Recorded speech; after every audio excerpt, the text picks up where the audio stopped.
नमस्कार, मैं पंकज प्रसून।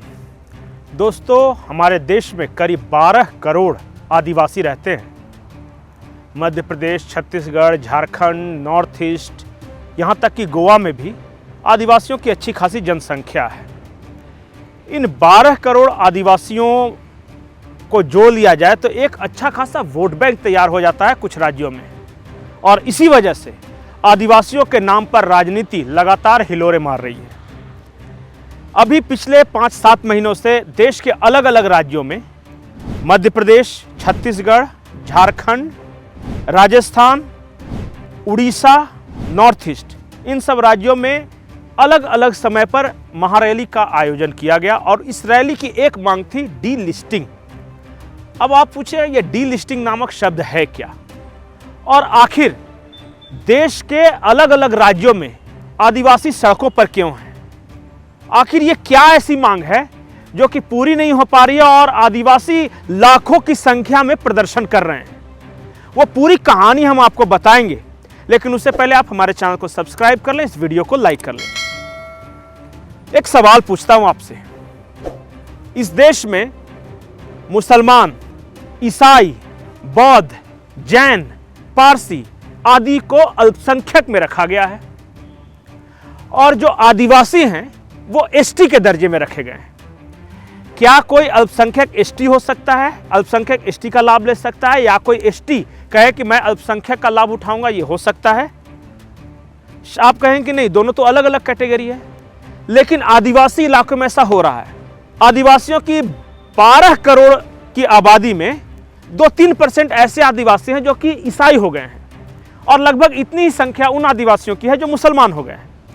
अब वो हैं तो ईसाई या मुसलमान यानी अल्पसंख्यक कोटे में, लेकिन फायदा उठा रहे हैं एसटी का। आप यकीन नहीं मानेंगे कि खास करके ईसाई आदिवासी जो एसटी के लिए दी जा रही नौकरियां हैं उन पे इनका वर्चस्व है, ज्यादा नौकरियां ईसाइयों को मिल रही है।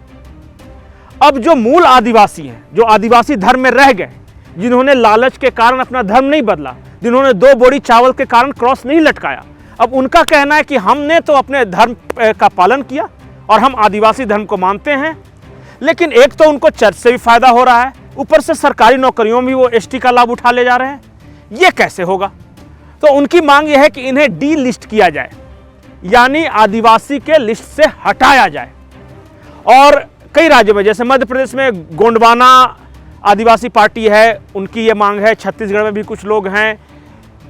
राजस्थान में एक बहुत बड़ी रैली हुई थी उदयपुर में। अब फरवरी से लगातार इस तरह की रैलियां चल रही है। झारखंड की राजधानी रांची में एक डीलिस्टिंग को लेकर महारैली का आयोजन किया गया। 50,000 से ज्यादा आदिवासी समुदाय के लोग इसमें शामिल हुए, और उनकी बस एक ही मांग थी कि हम आदिवासी हैं, हमें एसटी का दर्जा दिया गया है और हमारा जो हक है वो हमें मिलना चाहिए। ऐसे किसी दूसरे तबके को नहीं मिलना चाहिए जो कि आदिवासी ना हो। अब या तो आप क्रिश्चियन हैं या फिर आदिवासी हैं, या फिर आप मुसलमान हैं या फिर आदिवासी हैं। आप उधर का भी लाभ उठाइएगा, इधर का भी लाभ उठाइएगा, ये नहीं होगा। और इसी बात को लेकर पूरे देश भर में आदिवासियों का महासम्मेलन चल रहा है, रैलियों का आयोजन चल रहा है। केंद्र सरकार पे दबाव है कि आप डीलिस्ट कीजिए। जो ईसाई बन चुके हैं उन्हें आदिवासी की लिस्ट से हटाइए, जो मुसलमान बन चुके हैं उन्हें आदिवासी की लिस्ट से हटाइए, और जो हिंदू भी बन चुके हैं, क्योंकि आदिवासियों में हिंदू और आदिवासी को लेकर भी विवाद है। कुछ लोगों का कहना है कि आदिवासी जो है वो हिंदू नहीं है, वो तो सरना मानते हैं, या अलग अलग राज्यों में अलग अलग धर्म है उनका, वो मानते हैं। तो वो एसटी रहेंगे कि क्रिश्चियन रहेंगे कि मुसलमान रहेंगे कि हिंदू रहेंगे कि सरना रहेंगे? आप बताइए। सरकार से मांग की जा रही है और इसी को लेकर आदिवासी समाज प्रदर्शन कर रहा है। उनकी मांग ये भी है कि जिस तरह आपने 341 का कानून लाकर ईसाइयों को, मुसलमानों को डीलिस्ट किया, उसी तरह संविधान की धारा 342 जो अनुच्छेद 342 है उसमें भी आप संशोधन कर इन्हें डीलिस्ट करें, और इन्हें नौकरियों में एसटी वाला आरक्षण का फायदा ना मिले। क्या कुछ कहते हैं आदिवासी समाज के लोग इस डीलिस्टिंग को लेकर, आप खुद सुनिए, उसके बाद आगे की कहानी।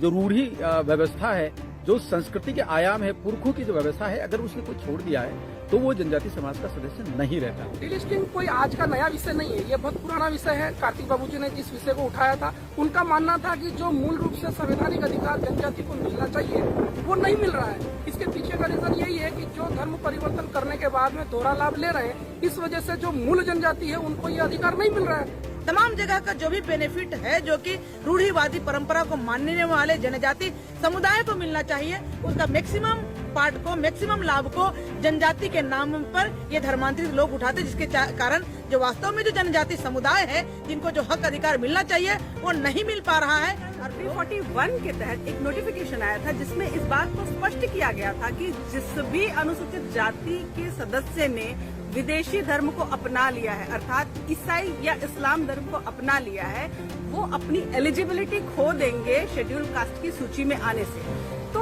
मेरे हिसाब से आर्टिकल 342 जो शेड्यूल ट्राइब्स को डिफाइन करती है, इसके लिए भी ऐसे ही कि एक नोटिफिकेशन की आवश्यकता है या ऐसा एक चेंज लाने की आवश्यकता है जिससे कि अनुसूचित जनजाति सिक्योर्ड हो सके, सुरक्षित हो सके, उनका अधिकार उनको मिल सके। अस्मिता के साथ में विकास, ये हमारा उद्देश्य है।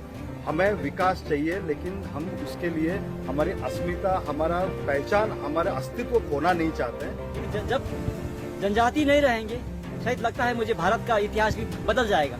तो इसलिए जनजाति को जिस तरह से अपना धर्म है, कल्चर है, रीति रिवाज है, कस्टम है, उसको मानना चाहिए, क्योंकि वो नहीं मानने से तो हम लोग कहीं का नहीं रहेंगे। जो संस्कार संस्कृति को नहीं मानता है वो कहीं का नहीं रहेगा। और इसका हमारा अंतिम जो इससे जो फायदा होने वाला है कि हमारे वर्तमान पीढ़ी को शायद नहीं होगा, लेकिन भावी पीढ़ी को इससे लाभ होगा। आमंत्रित लोग डिलिस्ट हो जाएंगे, वंचित हो जाएंगे आरक्षण से, तो इससे हमारे अधिक जो मूल। तो सुना आपने देश के अलग अलग राज्यों में आदिवासी समुदाय के जो नेता है वो डिलिस्टिंग को लेकर क्या कह रहे हैं। ये बहुत बड़ी मांग है। मांग आदिवासियों की एक अलग सरना धर्म को मान्यता देने को लेकर भी है। उनकी ये मांग है कि न वो हिंदू हैं, न वो ईसाई हैं, न मुसलमान हैं, बल्कि वो आदिवासी हैं जो कि अपना सरना मानते हैं, इसलिए सरना धर्म कोड को अलग से कोड दिया जाए धर्म के नाम पे। इसी तरह डिलिस्टिंग भी एक बहुत बड़ी मांग है। मांग तो ये भी है कि आदिवासी इलाकों में जो 5वीं अनुसूची के अंदर आते हैं, वहाँ जो मिशनरियों का अंदर से जाल फैला हुआ है, वो गांव के बिल्कुल अंदरूनी इलाकों में घुस गए हैं और वो थोड़ा बहुत लालच देकर, कभी बीमारी के इलाज के बहाने, कभी किसी का पैसे की मदद के बहाने, कभी लड़की के बहाने, कभी अफेयर, ये सब के बहाने वो आदिवासियों को ईसाई बनाना चाह रहे हैं। तो कन्वर्जन के खिलाफ भी एक बड़ा मुद्दा है वहाँ पे। तो आप डिलिस्टिंग को लेकर क्या सोचते हैं, कन्वर्जन को लेकर क्या सोचते हैं, आदिवासियों के मुद्दे को लेकर क्या सोचते हैं, आप अपनी राय जरूर रखिएगा, क्योंकि मेन स्ट्रीम मीडिया जो दिल्ली में जो बड़े बड़े चैनल है वो आदिवासी विषयों को नहीं दिखाते। इन तमाम मुद्दों पर आपकी राय हम जानने को इच्छुक हैं। नमस्कार।